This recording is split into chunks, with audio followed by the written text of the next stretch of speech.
د آسیایي او افریقایي هیوادونو د غوره تولیداتو د اخیستلو فستیوال د نومبر په 6 نیټه د چین په شانګهای ښار کې ترسره شو او 120,000 ډبې افغان جلغوزي چې وزن یې 26 ټنو ته رسیږي پکې پلورل شوي دي.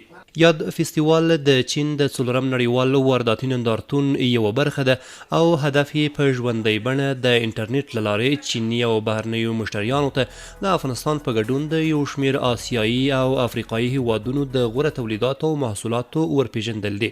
د چین میډیا ګروپ خبریال غوټۍ په یاد فستیوال کې د ویاندې په توګه چینایانو ته افغان جلغوزي ور وپېژندل او یوه ویډیو یې خپره کړه چې د روان کال د اکتوبر په میاشت کې په پکتیا ولایت کې اخیستل شوي او د افغان جلغوزیو ښه حاصلات پکې لیدل کیږي. له دې نه 15 ورځې وړاندې له کابل څخه 45 ټنه جلغوزي د هوایي دهلیز له لارې شانګهای ته ورسېدل.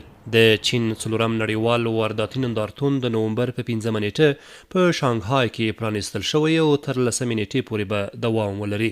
د 120 هیوادونو او سیمو نږدې 10,000 تصدیو په دغه نندارتون کې ګډون کړی دی.